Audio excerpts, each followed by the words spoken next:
Hi friends, welcome back to Collective Practice. I'm Lauren Spalding, and if you're new here, this is a podcast for mental health entrepreneurs where we talk about business, clinical skills, and mental health. And welcome to today's episode where we are going to be talking about how you can plan ahead for downtime in your business. Now, the first thing to note is that downtime is going to happen no matter what. And why I'm calling it downtime is I'm not only referring to personal time off, but in our business, we also have times of the year where our schedule feels lighter because clients are out for one reason or the other. And as we continue to work in our field, we might notice trends of when downtime happens. Typically, or I should say more frequently, that seems to happen in the summer and towards the end of the year because school is out, families are planning vacations, or families might have reasons to be more mindful of their budget. They also might be experiencing downtime themselves from what they're seeing you for in therapy. Like if their goal is to help their kid with school, but their kid's out of school, they might pause therapy for a while. Whatever the reason it is, we do notice different trends throughout the year on our calendar, and we need to be prepared for them. But we also need to be prepared for time that we take off for trainings and continuing ed. We also need to be prepared for times where our calendar's light just for a week because maybe the flu's going around or something like that. And we need to be prepared for when we are out sick. And if we're a caretaker, when our dependent is out sick or needing us. And of course, we also need downtime for ourselves where we take some personal time off, whether that's a personal day or planning vacations or even planning a staycation. So let's dive into how you can start to create these financial habits so that you don't have to take a smaller paycheck or stress when your schedule is lighter or when you need to be out of the office. So the first thing that I recommend doing is auditing your personal budget. If you have not planned for time out quite yet or from time off of work quite yet, you likely have noticed what you scrimp on or what you cut during downtimes in your practice. So maybe you cancel subscriptions if your calendar gets lighter for a few months, or maybe you save on groceries or clip coupons. Maybe you adjust vacations like, oh, I was planning on taking this bigger vacation, but now I'm going to take a smaller one. Regardless of if you are intentionally putting money aside for downtime or for personal time off, you have found a way to make it work when your paychecks are smaller. So what I want you to do is reflect on what you do differently with your personal budget so that you have made that work in the past. And now think about how you could do that more proactively moving forward.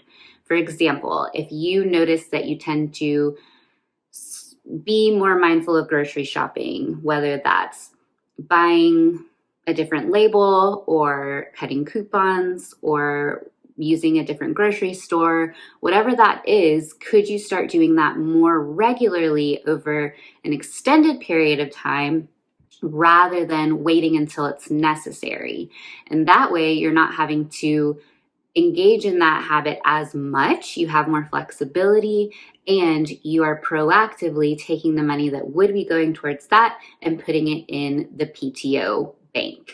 So auditing your personal budget is really going to give you a sense of how you can be proactive regardless of how many clients you have right now, regardless of where you're at in your career, whether your calendar is completely full or you're navigating building your practice. Either way, you do get into problem solver mode when you notice there's a week of no clients or there's a week of less clients. And so all you're doing is shifting your mindset from being reactive to being proactive.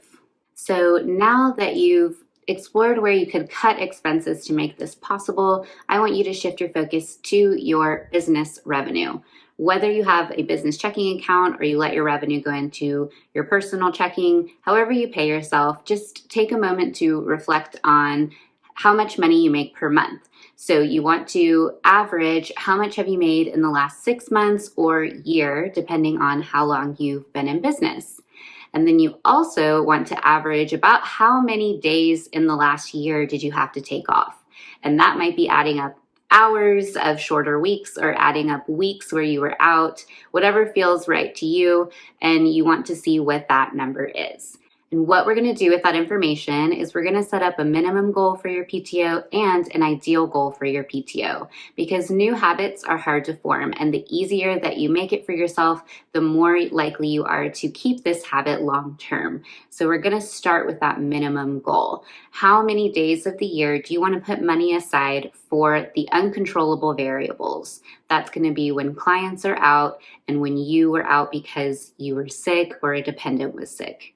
And when you take that number, you're going to see how much would you have to pay yourself during those days off or those hours off that's going to average you out to the revenue that you want all year round more consistently.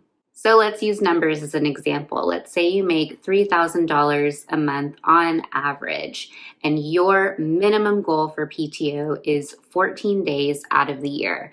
And that's where you feel comfortable that on downtimes on your calendar, you're going to be able to consistently pay yourself throughout the year.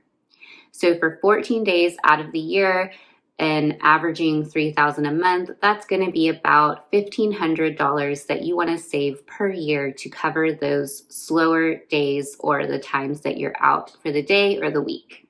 Now, let's say you pay yourself twice a month.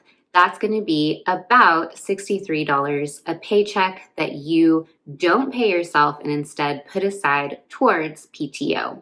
Very doable, right? That feels a lot more doable than thinking about it in terms of thousands of dollars. And it's going to feel a lot better to use that money to bump up a paycheck or cover a week that you were out, rather than being reactive and having to scrimp and save and be super, super mindful of your money. Next, you're going to make your ideal goal. So this is going to include times where you're out sick, times where your clients are out, times where you're out for trainings that would overlap with days you would see clients, and taking your own personal time off for vacations or having a breather or whatever it is that you need. So when we think of this is what we're going to be working towards. And let's say your ideal right now is to be able to take 30 days off throughout the year. So with that average of $3,000 in revenue per month, that means you want to save about $6,000 per year to cover that time off. And that means you want to put aside about $250 per paycheck if you pay yourself twice a month to go towards PTO. Now, yes, that's a bigger number, but that's something that you're going to be working towards. And you get to decide how you work towards that, whether it's cutting overhead or taking on more one-on-one clients or adding another stream of revenue, whatever you need to get you to that ideal PTO that's going to feel like you have really good work-life balance. And that takes me to my next 2 points, which is that you want to audit your business budget and you want to not increase your overhead until you reach that ideal PTO goal. So if you feel like your starter goal to your ideal goal feels really big or feels unachievable or overwhelming, you might want to look at your business expenses and see if there's anything worth cutting out. You might have unnecessary overhead that's not actually contributing to your revenue or not actually necessary right now, in order to take some time to value yourself and your work and make sure you're paying yourself more consistently, even when you're taking time away. And then when you do that, you want to make sure that you don't increase your overhead unless it's absolutely necessary until you hit your ideal goal. And that's going to really help you to really prioritize being a business owner and paying yourself fairly as your own employee and paying yourself your worth more consistently, rather than being a reactive paycheck to paycheck type of business owner.